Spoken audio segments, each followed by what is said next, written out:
Every saint called her this. Then the name vanished. For centuries, titles like Panagia, Theotokos, Kyria, and Domina Sanctorum flowed from the lips of early Christians, priests, bishops, martyrs. These weren't poetic inventions or mystical phrases, they were precise theological anchors. Yet today, many Catholics have never even heard them.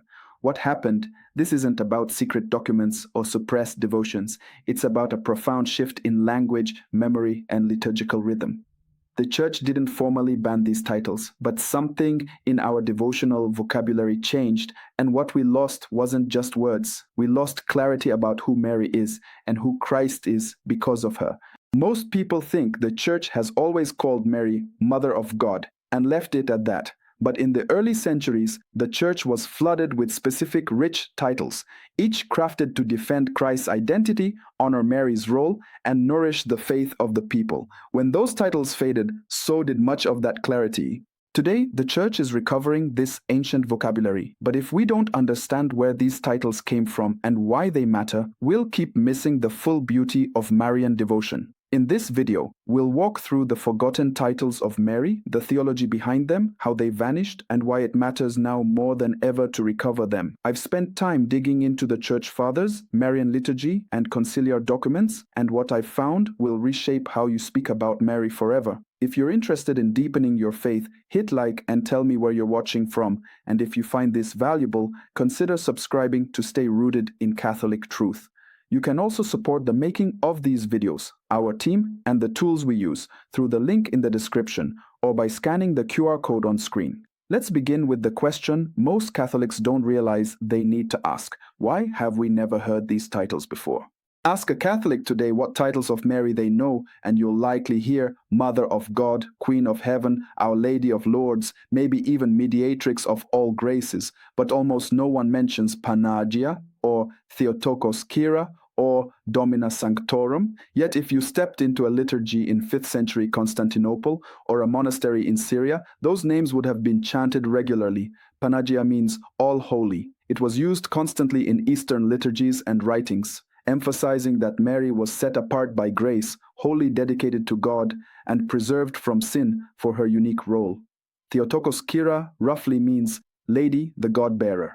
It fuses two concepts, her divine maternity and her spiritual queenship.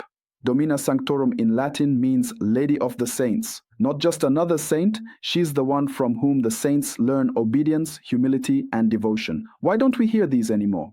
Because at some point, even faithful Catholics began treating Marian titles as optional poetry instead of necessary theology. As devotions localized, language narrowed. We translated, but sometimes we reduced. We moved from Panagia to simply Our Lady, from Theotokos to Blessed Mother. Beautiful, yes, but less precise. These weren't just stylistic changes. When we stopped using the early titles, we lost the theological weight they carried. And that weight matters, because the early church gave her these names not to exalt Mary in isolation, but to protect the truth about Jesus Christ. To understand that, we have to go back to one of the most important and misunderstood councils in church history, the Council of Ephesus in 431 AD. At that time, a bishop named Nestorius, well-intentioned but confused, began teaching that it was wrong to call Mary Theotokos, meaning God-bearer. He preferred Christotokos, or Christ-bearer. His reasoning? God is eternal. Mary is not. So, she gave birth to Christ's humanity, not his divinity. It sounds logical, but it's heresy. Because Jesus is not two persons, he is one divine person with two natures, fully God and fully man. Denying that Mary is the mother of God, in that sense, fractures who Jesus is. So the church responded. At Ephesus, the bishops declared unanimously, Mary is truly Theotokos, God-bearer, not because she created God, but because the one she bore is God. Luke 1:43 confirms this directly when Elizabeth calls her the mother of my Lord. And John 1:14 reminds us, the Word became flesh and dwelt among us. If Jesus is God and Mary bore him, then the title is correct. Saint Cyril of Alexandria, one of the great champions at Ephesus, wrote powerfully, if anyone does not confess that Emmanuel is truly God and that the Holy Virgin is the mother of God, let him be anathema. That wasn't exaggeration, it was clarity. That's why titles like Theotokos, Kyria matter. They don't just express Marian devotion, They preserve sound Christology, and the Church Fathers knew it. St. John Damascene later wrote, "Truly she is higher than all creation, and by nature more honorable than the cherubim, not only because she gave birth to God, but because she remained ever united to him." On the Orthodox Faith 3:12. So why did such clarity begin to fade? Part of the answer is simple. The Church grew. As Christianity expanded westward and into non-Greek speaking areas, the specific Greek titles didn't always translate cleanly. Latin adopted Mater Dei for Theotokos, but over time, simpler devotional titles like Our Lady or titles tied to apparitions became more popular. It wasn't a suppression, it was a slow forgetting. Meanwhile, the Protestant Reformation introduced suspicion toward Marian devotion altogether. Many Protestants rejected even Mother of God as excessive, even though it had been universally affirmed by the early Church. Catholics, in turn, sometimes shied away from deep theological Marian language in favor of more approachable devotions. But the Church never erased these titles. They remained in liturgical texts, in Eastern prayers, in older hymnals. Panagia was always in the Akathist hymn. Domina Sanctorum still echoes in older Latin litanies. And even today, the Moleben services in the Eastern rites repeat Theotokos dozens of times. In recent decades, especially after Vatican II, there's been a quiet revival. Lumen Gentium, the dogmatic constitution on the Church, devotes its entire chapter 8 to Mary. It uses her ancient titles explicitly, referring to her as Theotokos, Mother of God, and even Advocate, Helper, Benefactress, and Mediatrix, carefully subordinating all to Christ. That's why now is the perfect time to recover this forgotten language, not by abandoning other devotions, but by enriching them. If you'd like daily Catholic resources right at your fingertips, visit our website or scan the QR code on screen. You'll find daily Mass readings, the Seven Sorrows Rosary, devotional prayers, and Soul Search, a private web app for daily examination of conscience with guided reflections, progress tracking, and secure journaling to help you grow spiritually. Include these ancient titles in your daily prayer. Say, Panagia, pray for us. Reflect on Theotokos Kyria when you meditate on the Visitation.